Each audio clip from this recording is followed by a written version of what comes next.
Well, ladies and gentlemen, welcome back to the Pillars of Freedom podcast, where every week you are learning the methods and the mindset to help you become free and liberate your time, income, and location. And today I'm very excited to bring you a special guest, Mr. Patrice Audet, who is an international entrepreneur and literally living life on his own terms. And I'll let him share a bit of his backstory, but it sounds like you want to hear an incredible story about a 180-degree turn in lifestyle. Well, Patrice is going to give you an incredible story here. He and I are both in the Elevate Oasis community and really leveraging this model to help us become financially free and learn how to live life on our own terms.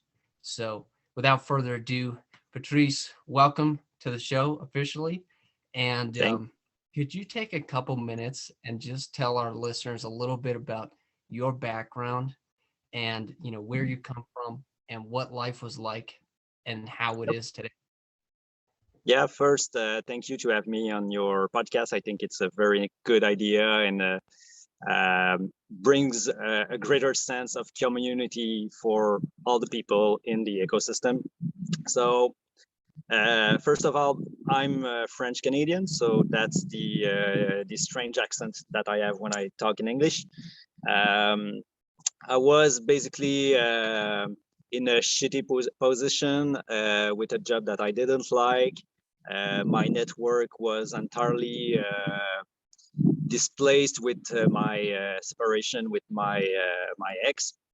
My kids, we had a shared custody of the children, so each week they were switching houses, and they were tired of it. They didn't want to change houses anymore. So I was like in a situation. I was really basically suffocating in my situation in my own city. I was doing the work that I didn't like, and I was. I don't know if you know, but in Quebec, you cannot do like I do right now because there's the winter. It's minus 20, minus 30, so it's very cold, and I've always been looking for some ways to make money online because I thought that this was the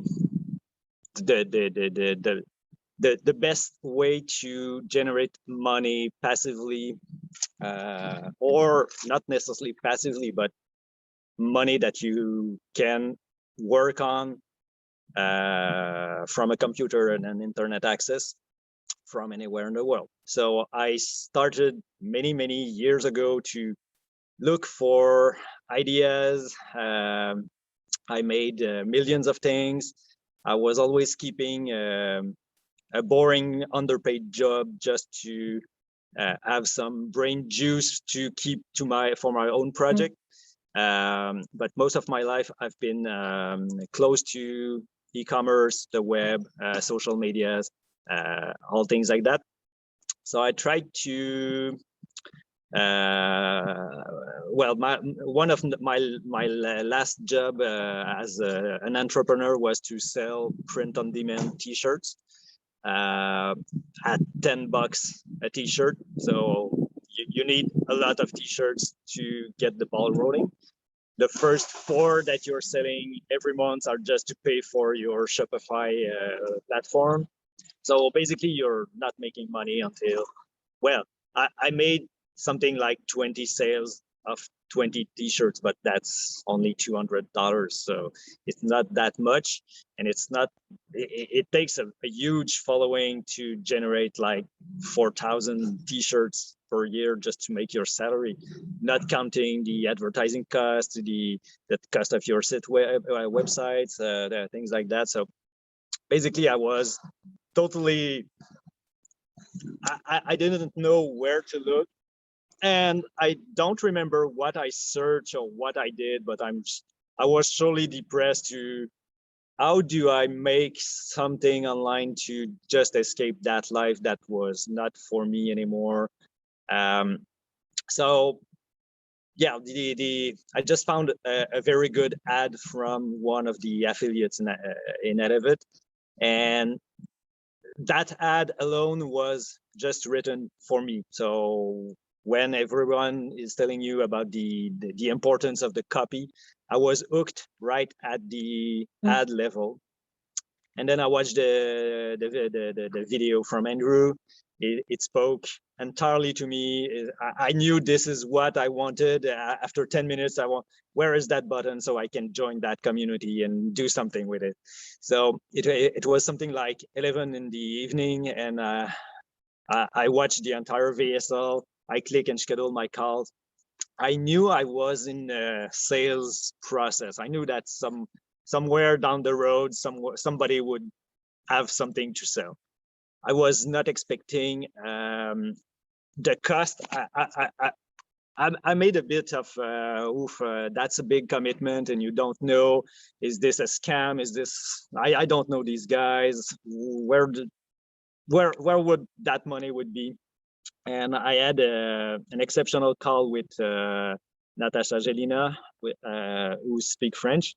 So we did the entire scheduled call in French, Quebec French, like no censors, and so we were both in our native language, and that was great.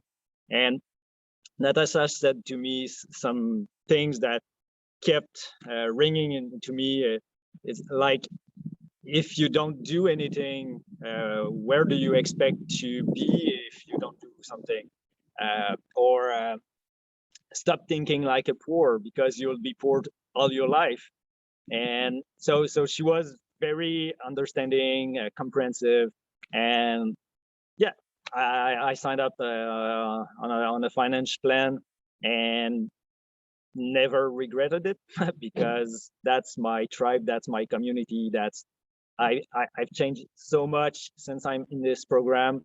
Not financially, I still need to generate a bit more sales, but as a human, the mindset, the foundations, everything that is in the community is bringing me way further than I was only a year ago. Wow. So you could say it's really elevating your life. Yep, definitely. And everything that I'm living now is, I have to thanks Andrew and Natasha and all the team in Elevate, just to give you the kick in the butt that you need to just advance in life and do something. And recently Andrew said in the group that you don't need to wait until you've made it to live the life that you dream about. And that was the actual kick in.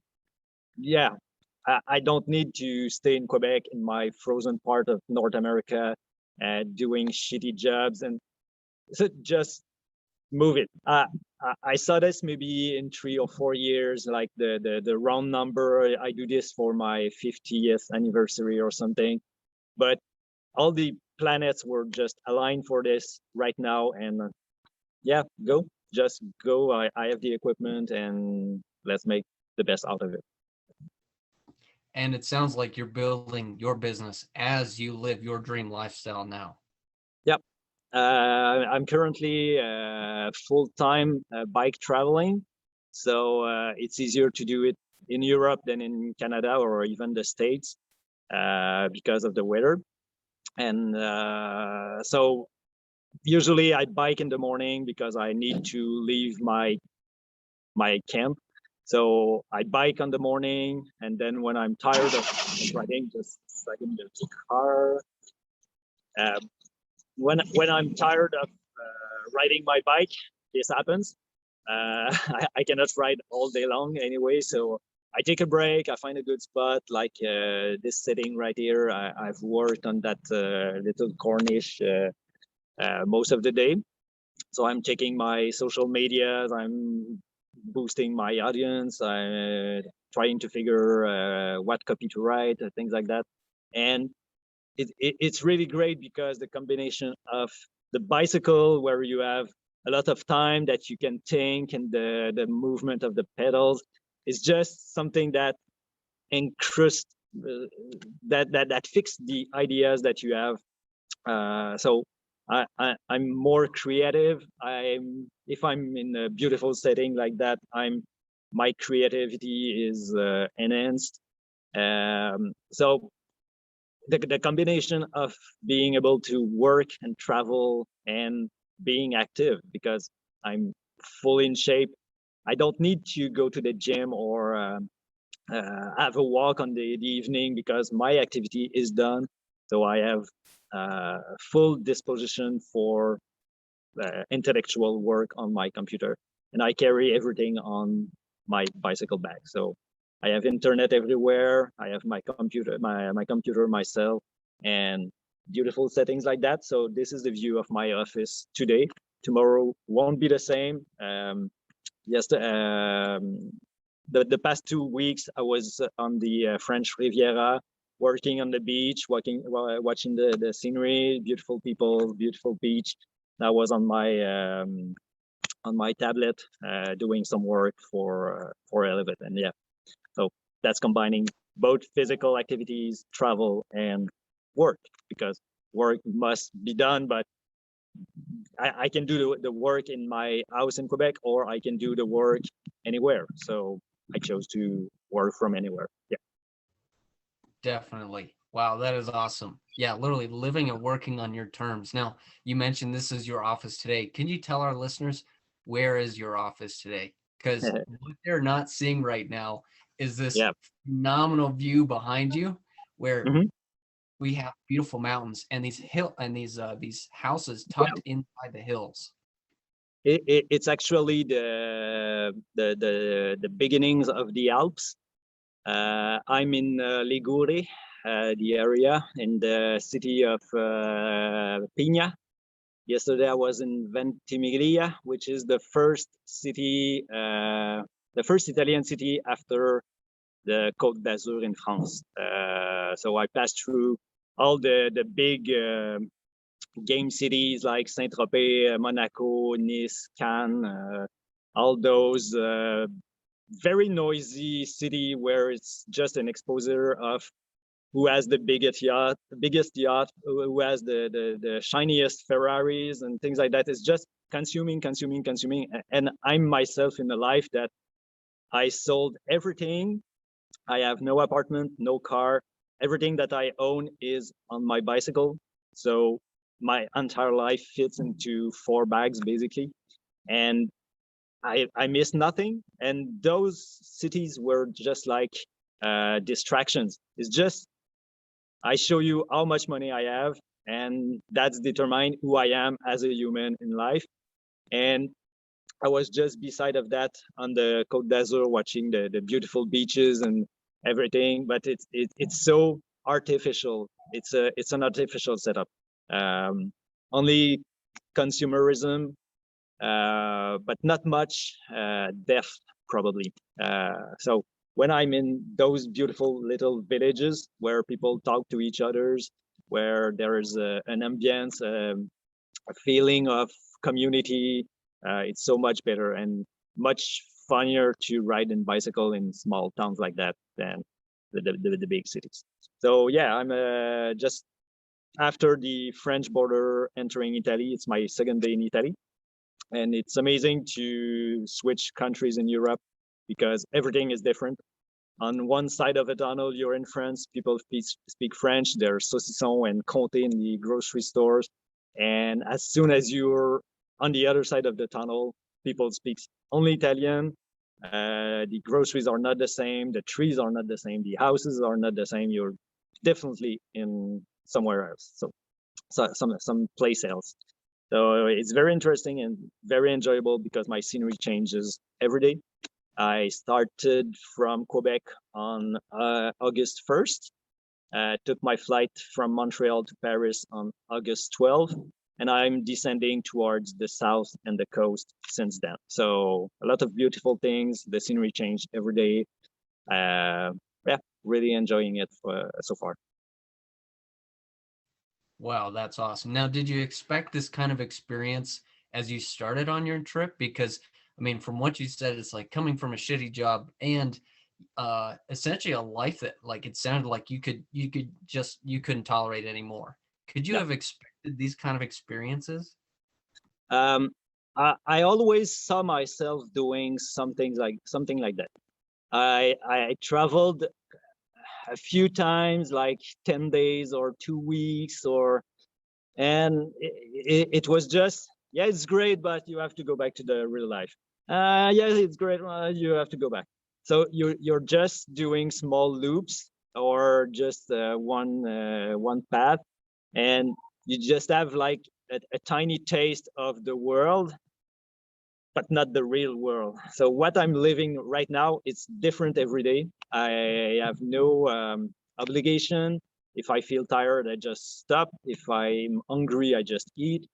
So the lifestyle in itself, without any plans or end dates, it's really total freedom. I do whatever I want. Of course, I need to work, but I work when I tired of biking, and so I didn't envision that exact scenery, but I wanted to see something different, and now I see something different every single day.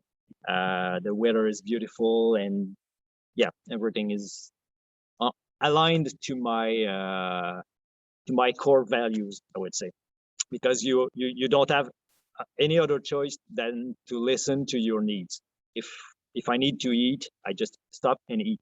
If I need to sleep, I find a spot where to sleep. So the total freedom, and that's one of my main characteristics when you do the personality test. Freedom was always on top of the scale. It cost me my wedding because my wife was more on the security side. So the need for freedom and the need for security are constantly clashing each other.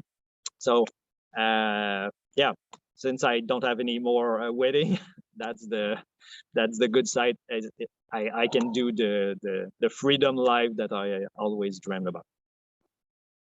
Absolutely. And it sounds like, okay, so obviously pillars of freedom, right? And the three pillars of lifestyle freedom, the freedom of time, income, and location. It sounds like the correct me if I'm wrong, it was really the decision. It's like I can live my dream lifestyle now. I don't need to live, Yeah, this way when I've quote unquote made it, right?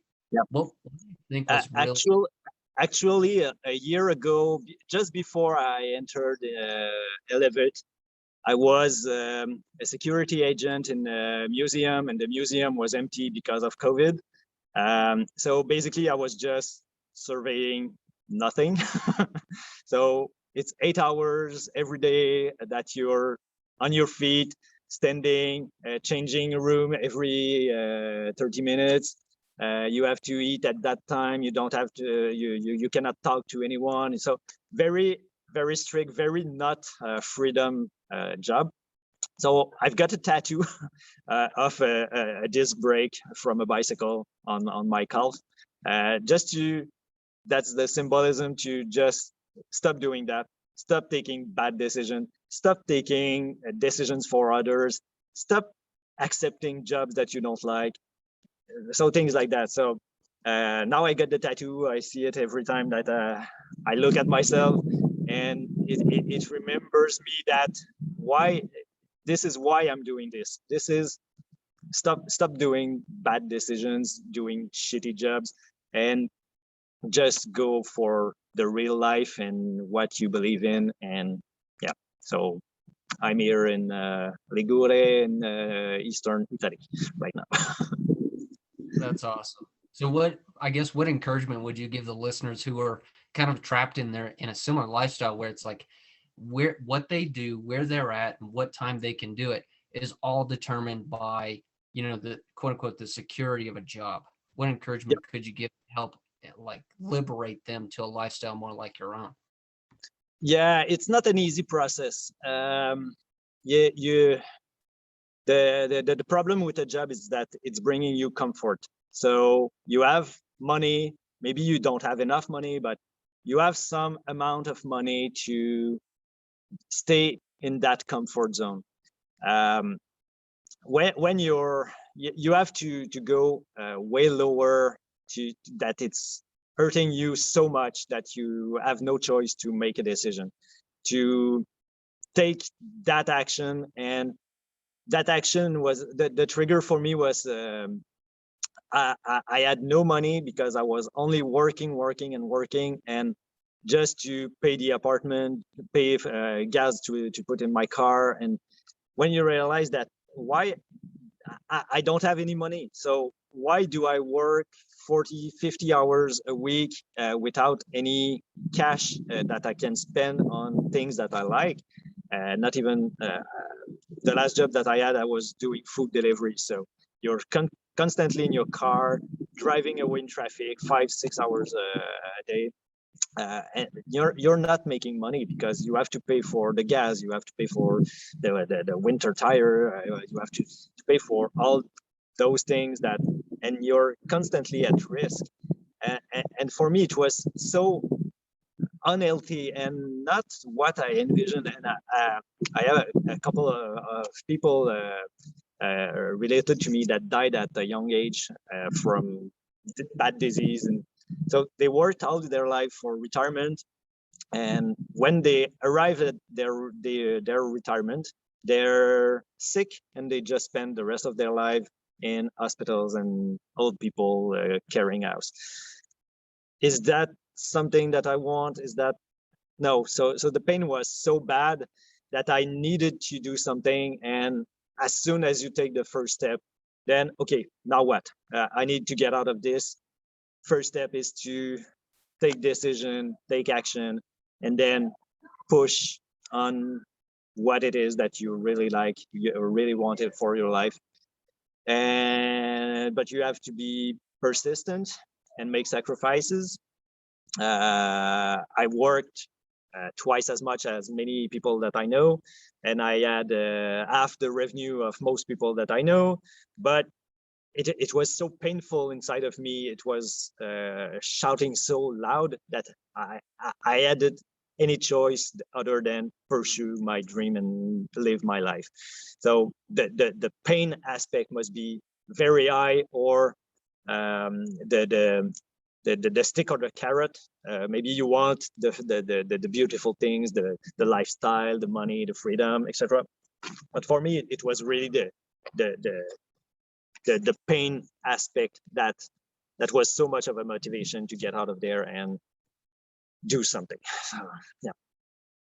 Definitely. Yeah, that, and I forget where I read it, but it was like man has two motivations. It's either the desire for gain or the fear of loss. And it sounds like in your case, it was really like, it was almost in like a way of fear of loss, because you knew that like no matter how hard you worked, you were basically digging this hole deeper and you needed a way out.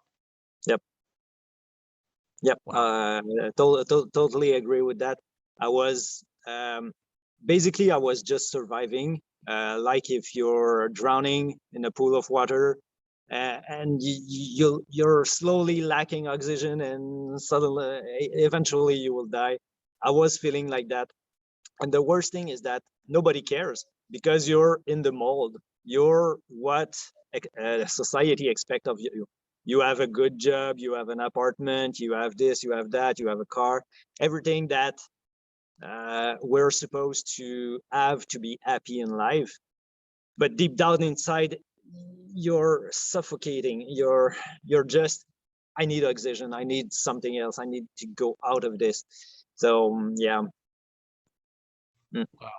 Yeah, and it sounds like that. I mean, that definitely sounds suffocating for me too. I mean, even just working from it sounds like when you told your story of working as a security, for as a, in the museum.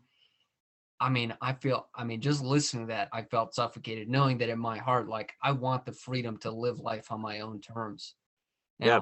Now, as you, And in that job, they brought me in the office of the supervisor, and they told me all the things that I couldn't do, like sitting or talking to volunteers or talking to the guides. Or we were all in that same museum with nobody in there, and it's a beautiful museum, but we cannot talk to anybody, we cannot sit, we cannot do that, do this, and it's security is like the army. You have to switch at every 30 minutes. You have to eat at a specific time.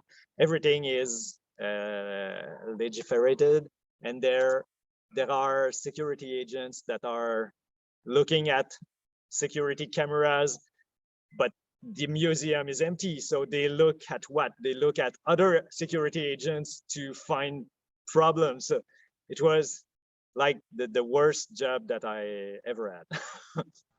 Yeah, that sounds miserable. That Yeah. sounds miserable. Now to get back on a lighter point, the life you're living today, you're not having to do all these rotations you mentioned earlier. And I love the way you put it. It's like you listen to your needs. You know, when you're tired, you stop biking. When you're hungry, you go eat. And I'm kind of curious too. So it's like you mentioned that you're working, but you're working on your own terms. What does that work actually look like day to day? Because I imagine that, building your lifestyle business, it's not an all day effort, is it? No, It's moments. Can you tell us about some of those moments of work? you don't work all the time, but when you're an entrepreneur, you always have your business in your mind. So even if you're not working, you're thinking about it, you're having ideas, you're cultivating something, so basically I see that I'm a 2 or 3 hours guy. So 2 or 3 hours of bicycle, 2 or 3 hours of working on my business, my posting on my social accounts, writing a copy, and then I eat, and then I probably go for another 2 hours of bike, and then I'll be working maybe an hour or two. Um, but you constantly have, what should I do to my main concern actually is to grow my audience on my social account. I have something that is very beautiful, very nice. I see many different things. I'm living the lifestyle, but I don't have any audience. I don't have eyeballs on what I do. So that's my main concern, is to bring more people to my social accounts. So I can do my bike ride, and suddenly I have an idea. Okay, I should do that and see if that's possible. So when I stop, everything is fresh. It's fresh in my mind. I just write what I have to write. I plan my things, post my picture, do a little movie, and yeah, sometimes I eat. So, but I go back to the bike. So it's really a mix of. Um, I don't see like I'm working for such specific hours and then I go to the bike. It's constantly in my mind. Even when I ride my bicycle, I think about my business. I have ideas. So it's an ongoing process. I probably work. I won't say I work more than in a job. I work less than in a job, but I'm probably thinking more of my business than 8-hour shifts in a job. So yeah, you're not actually, when I know I am working, it's because I'm on my tablet, I have my keyboard and I type something. So I'm working, but I don't calculate my time when I bike riding and just having my curiosity working and things that takes place. And so yeah, I work maybe 3 to 4 hours every day officially, but I think of my business, because also my business is my lifestyle. So if I don't think about my business, I just have to stay fixed in one location, and that would be nice. But now my business is my lifestyle. My lifestyle is my business. My bike rides are interconnected with my business. My social posts are made to, yes, tell my friends and family where I am, but also to have some of those eyeballs, some of the audience interacting with my content. So everything is interconnected right now. Yeah. Absolutely. Yeah, that is so cool. And I'm curious. So it's like obviously, you get this beautiful mix of work and bicycling and really like the freedom to kind of play that field. How energized and how creative are you in those, 2 to 3 hour windows when you're actually working versus how you might have been if you were stuck in a desk, for 7 or 8 hours a day? How do you feel like that's helped you actually build Yeah, your business? I would say something funny because I don't feel productive at all. When I'm forced to, I'm not forced, but I force myself to be seated in front of my computer and have some real quote work to do. But the most productive that I feel is actually when I'm riding my bike, because I have no constraint. I'm not forced to sit in front of my computer. I can just think, and the movement of the pedaling is just okay, I have that idea. Okay, I should do that. So the times that I'm on front of my computer is because I have some ideas that I had before that I need to just put on paper. But again, you have all that beautiful sceneries and distractions and things like that. And I don't care because the night in my tent, there's no distractions. I can just write everything down. I can recharge my batteries. So I have the privilege to enjoy the scenery when it's beautiful. And when I don't feel like it, I just sit on the computer, and then I'm mostly productive, but from time to time, I'm not that at all productive. And it's the same in the office. Most of the time, I was not productive in front of my computer just because I was at the office. It's unreal to think that you're 8 or 9 hours very productive in front of your computer. So why not just do a bike ride? You will feel refreshed. You'll get your creativity rolling, and you'll be better after that. So I don't have fixed schedules like a 9 to 5 to follow. Um, and some of the time the ideas are just coming when I'm pedaling. Oh, okay, I should do that, and then I mature the idea and see if it's possible. I can do that, and so I'm not officially working, but I feel sometimes way more productive than when I sit in front of my computer just to have something really written in a special format. And yeah. Absolutely. And because you and I are both in the Elevate Oasis community, I mean, our workload is like significantly narrowed. It's not like this wide swath of work we need to do. It's not an end-to-end sales process. It's really focusing on one thing. Do you Yep. feel like just being able to focus on telling your story and putting out, copy and the different, marketing elements that you do through social, Yep. how do you feel like the Elevate opportunity has helped you kind of work in a narrow space and then really just go deep? Because I imagine also your experience and how you're living right now. I mean, between the productivity you feel riding your bike, plus, what you can share with your people, I imagine that just allows you to go so much deeper into one area of your life. Yep. Obviously, you're the Hmm. expert of life. How do you Yeah. feel like that's helped Yeah. you? Yeah. You're just focusing on one thing, and that one thing is to bring traffic. So I'm constantly thinking of ideas on how to send traffic to my affiliates link. That's my only focus. There's millions of variations on how you can do that. You can do paid ad, social media, organics, whatever. But um, you yeah, you're free to, if you send 1,000 leads to the sales team and they are all good calls and things is fine. Yeah, that's all awesome because you just focus on sending the links. At first, when I got a scheduled call, I was so excited. Oh, maybe that's a sale. And now it's just, okay, I've got a lead. Yeah, I have a scheduled call. But as soon as I see that I have a scheduled call, my job is done. It's someone else that takes over, and I don't have to worry. They will do a good job. They will, and if it's not a match, well, that's not a match. My job is done, and they still can receive Andrew's email and all that, and all the marketing that goes after that. So uh, I had just this week a person from my old page that was questioning how she can purchase or see the video right now. And it's like 6 months that my page is down and that I switched domain names.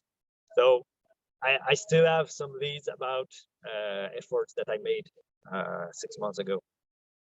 So it's very great because you just need to focus on the essential. And once you're done, your job is done, someone else takes over. And I know they are good because I went through that same process. I was sold to that process. So I know it works. I know they are good. I know they will be a good job.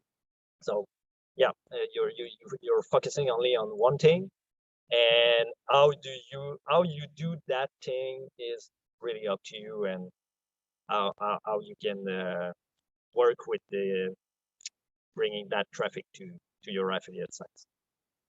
Absolutely. Yeah. And since you mentioned it also, I mean, putting yourself out there on social media, I mean, we'll give the listeners all the links there at the end, how they can find you, follow you, and grow with you.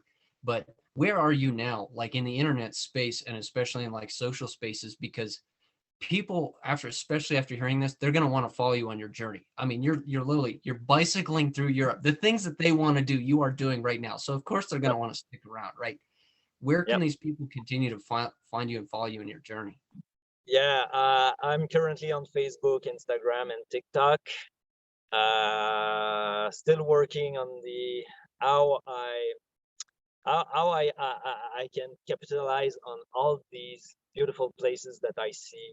Um, yeah, that's the kind of things that I'm taking constantly on my bike, and what kind of pictures I should take for Instagram, what kind of videos I should shoot for TikTok, which definitely not the same format. My Facebook, I'm starting to have a bit of following, but on Facebook, it's your personal page, so you have to friend the people just to so they see your content. I'm still at the early stage. I started a year ago Elevate, and there's one thing that Andrew said somewhere. He said that without building your own audience or without putting yourself on camera or setting, so I was like stuck in that idea. I don't need to grow my own audience. I don't need to. So I was at the beginning. I was doing paid ad because I think it's the most interesting way to grow and scale your business. Now I'm doing only organics, and I'm currently thinking it's just been a couple of weeks that I'm thinking about, yeah, I should grow my damn own audience because I have so much more content to provide than most people that, yeah, I will bring that following. And but it's a recent switch in my mind because Andrew said that you don't need to grow your own audience. But if there's the opportunity to grow your own audience and become yourself an influencer, why not? So I'm using that content to promote my affiliates link, but it's a fairly new thing that I'm doing. So I'm just a baby online presence right now. I hope this will grow, and the podcast like yours is a good way to get that. Absolutely. Yeah. And I mentioned it when we were talking over Facebook Messenger that I recently heard Russell Brunson, who's, I mean, world-class marketing expert. He's like the marketer's marketer. And he says, podcast listeners are my number one target audience because they're typically more affluent. They buy higher ticket products and they buy more frequently. And I mean, for me, since you mentioned, actually like building a following, two thoughts. One, I can't imagine anybody who has a better platform for creating a following than you do because you are living the dream lifestyle. I mean, and the fact that you're able to do this and build, your business, your future. I mean, that is just, there are so many wins in that. It's not even funny. For me also, because this is my second podcast, the Pillars of Freedom podcast. My first podcast is really, it's my audio diary of me, more personal life as I build, my business. And that's the Modern Hermes Marketing Podcast. One thing I did very early on, especially when I started to Elevate, was I started that business Facebook page. And what that allows me to do is like for the Modern Hermes Marketing Podcast, it allows me to build a following, boost, my posts, and attract leads for really low costs. I mean, in terms like Gary Vee talks about, underpriced attention. And I mean, I think I got 100 followers within a week, by doing like maybe, I don't know, $5-10, something like that. But I found that by having that Facebook page, not a group, but an actual Yep. like business page, I can't tell you how much, Patrice, I can't tell you how much that allows me to actually get my message out there and promote it at really low costs. Yep. And I mean, for me, if I were to share like any kind of video content and written copy, that'd be the number one place I would do it. Yep. Yeah, of course. It's all a matter of finding your top priority and focusing only on that priority until it's done, and then go to the next priority. And even if I'm free with my time, you can't do everything. So you need to you don't need to be spread too thin. I focus on Facebook, Instagram, and TikTok for now because that's what I can handle in my days. I've started a group on Facebook, which is how to quit my job, where I share a bit of content too. And yeah, the Oasis page, it would be a good good place to yeah, my own business page, which I figured it was only for a paid ad, and since I'm not doing paid ad anymore, it's like well, I don't maintain it for nothing, but yeah, definitely could be used for that. Yeah, and I only put it out there as something you might consider, but what I'm also finding too, it's like it's in mediums where I'm most comfortable. I mean, I'm not as comfortable on video, and I am a very harsh critic of myself, so for me, Same I'm thing. that while video might not be my medium, talking and podcasting, areas where I feel like I have my strengths in, Yep. focusing on that. And it sounds like that's exactly what you do is, Yep.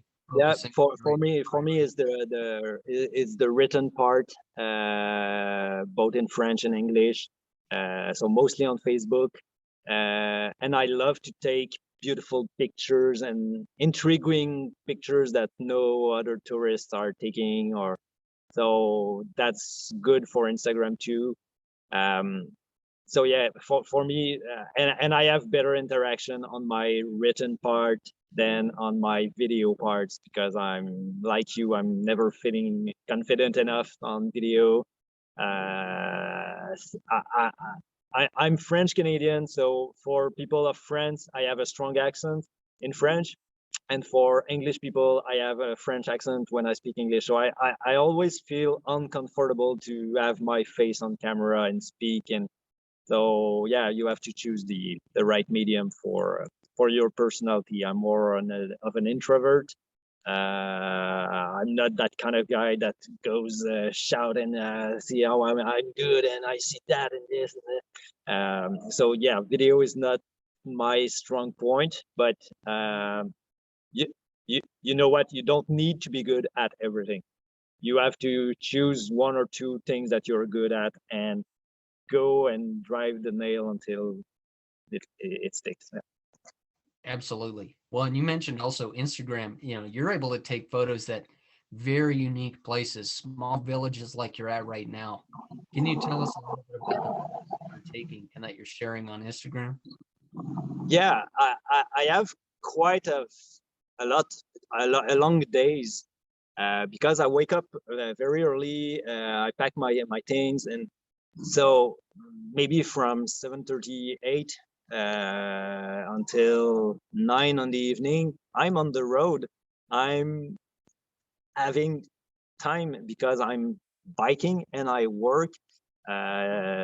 So I see things differently. I take the time to just hear to the sounds. I take times to watch the little plants that grows on brick walls.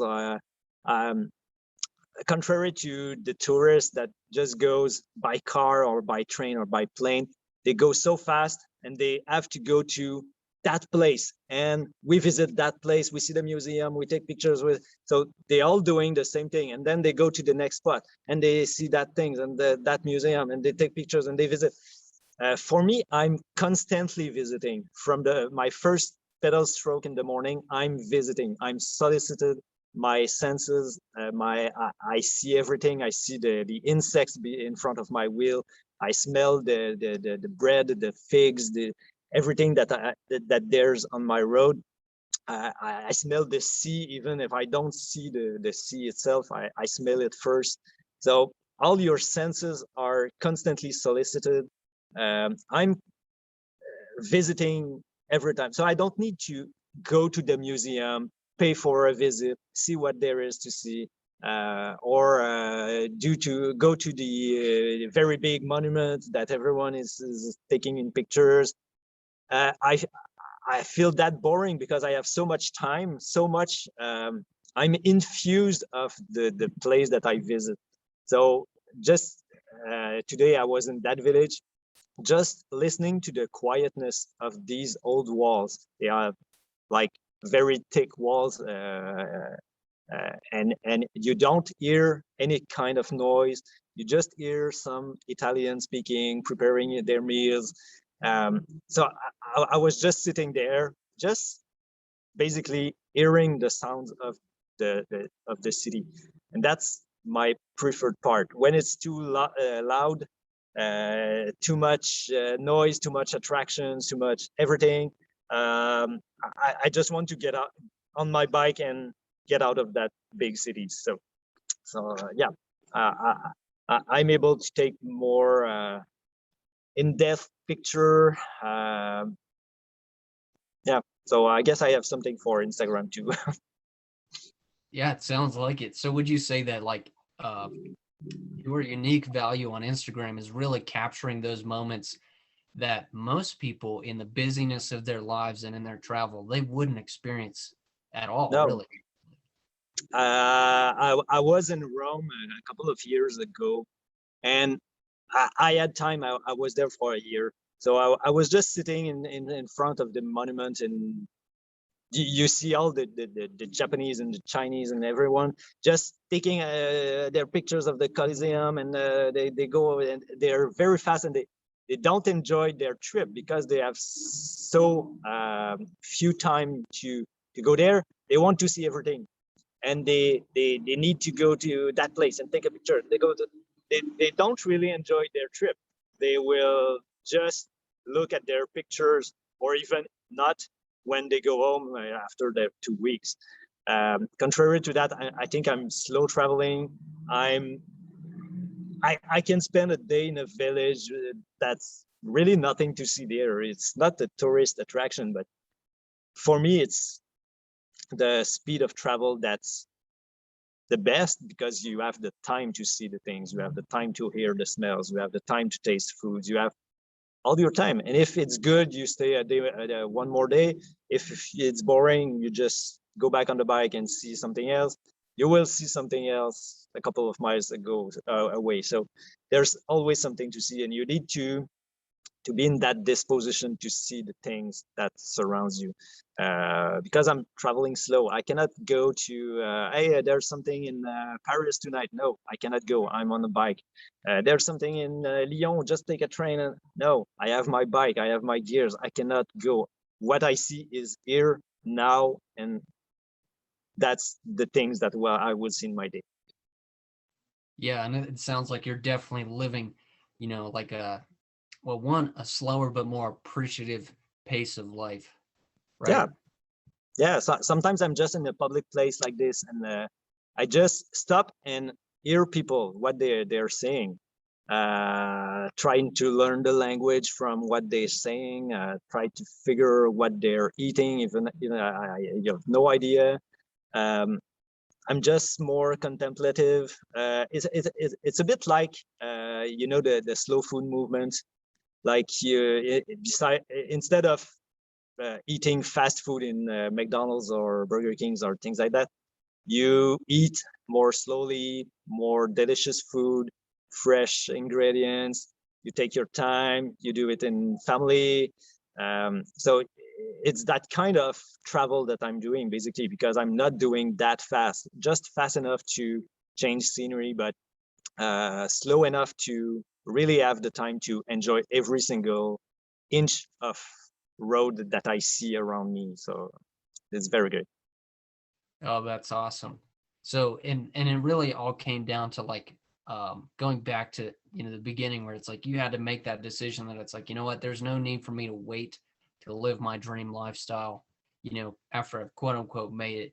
It was really about making a few key decisions that I can take action now. I can simplify my life, and I can still, basically live life on my own terms, work when I want to, play when I want to, stuff like that, right? Yep. Yeah, definitely. The first thing is to take the decision, and after that, in my case, it's not for everyone, I know, but in my case, it was just like, okay, sell everything, do a minimalist lifestyle. The only cost of living that I have is some equipment and my food, so I can live with a very small income, since I have no expenses. If you have to have an apartment, a car, if you travel 2 weeks, then you go, you take a plane, that's expensive. You need some clothes in your luggage. So all that kind of artificial needs, I don't need, because everything I need is on my bike, and I like nothing. I have everything I need. I have everything to cook. I have everything to sleep. I have everything to drink, to work, so everything is with me at all times. So if I need to stop, I stop. If I need to brush my teeth in the middle of the day, I just brush my teeth. If I need to work, I just put out my computer and I work. So it's it's very liberating to don't need any much and just live life with what you find on the road. Definitely. Now, right before we wrap up, I do have a couple last questions here. One, okay, so all of these people, they want to know like where they can find you, follow you, and grow with you. We've already talked a little bit about your Facebook, your Instagram, and your TikTok. Do you have those different usernames or handles that people can Yeah, find? yeah. I will send that to you, so you have the right version. On Instagram is the cyclopath. Cyclo for cyclo, it's a French word for biking. So cyclopath, the cyclopath, on Instagram. On TikTok, it's just cyclopath. And on Facebook, it's my name, Patrice Audet. So should be easy to follow me, and just friend me, and we'll get you something. Awesome. And then was there any questions like or anything like any special projects that you're working on that either I didn't ask about or that you'd really like to share with the listeners? Uh, Even a if final word of encouragement? uh, yeah, encouragement. Yeah. Uh, uh, I said that to my boys. I have two teenagers, which are age 15 and 13. Um, they totally agreed with that decision that I made, because they prefer to have a distant dad happy instead of an always present dad that is always grumpy and criticizing everything and not happy at all. So I said to them, if you have anything to remember from that trip, is just live your life. No matter what people are telling you. I had negative people in my family were not at all considerate of my trip. They started to being anxious about me when I started to talk about my travel, but they should be anxious about me when I was in Quebec and I was not happy. And so I just said to my boys, just live your life, no matter what people are thinking, no matter it's your life, your decision. Go travel, live your life, and no matter what people can think about it. Awesome. Awesome. Well, I know that's going to help liberate a lot of people because they're concerned. I know, and like in my case, like overcoming being a people pleaser, it's like doing things that others want me to do because they believe it's right or that I should, kind of conform. But it sounds like at its root, the real result is happiness at the end of the day. Yep. Yep. Awesome. And I don't regret my move any seconds. I'm happier, I'm healthier. I had a pain in my neck and my back everywhere, but I even have some medication here for gastric reflux. I don't know what you say that in English. But here I never had any symptoms of that. It completely disappeared. So I'm carrying my medication just for nothing. It doesn't help anything. The pain in the neck that I had disappeared. Pain in my feet disappeared. So just because I'm totally aligned with who I am and what I want to do with my life, it's like all the physical pains that I was feeling, they just go away and disappeared. So no regrets at all. I just anxious to see where that's going to bring me. Yeah, enjoying every single day. I wake up in the morning with a smile in my face, waiting. Okay, what will I see today? I should be in that city. Is it good? Is it so? I'm always happy. I never felt happy in the morning. I was just feeling like, yeah, another day. The good moment of my day was used to be my bike ride to go to work, my bike ride to come back from work. But between the two, which is my happiest moment? I didn't know what it was. So now every single moment is a beautiful moment that I do what I want. Sorry, there's a medieval church ringing the 5 o'clock Angelus, I think. Oh, that's beautiful. Fantastic. Well, Patrice, thank you so much for sharing your time with us. We could stick around and chit chat for a little bit, but my gosh, I think you've just built the dream for so many people. This is awesome. And Yeah, yeah, I'll be sure to include all of your, links so people can find you, follow you, and grow with you. Because I mean, I've never bicycled around Europe, but I mean that sounds like a dream. So thank you again, and I'll go ahead and I'm going to go ahead and end the recording, but we can stick around and chit chat. thank you for having me. It was great experience. Awesome. I'm glad to hear it. Well, I hope that the people that you inspire will be in a similar position where maybe just in a short while they can join you or even find you in crossing paths across Europe. Yep, definitely. Awesome. Well, guys, this has been the Pillars of Freedom podcast with special guest Patrice Audet, who is living his dream, bicycling across Europe, living life on his own terms. Now, if you want to listen to more Pillars of Freedom podcasts, you can expect guest episodes every Monday and then mindset episodes every Thursday. Hope you guys continue to enjoy yourself, grow with yourself, and enjoy yourself in the process. We'll catch you next time.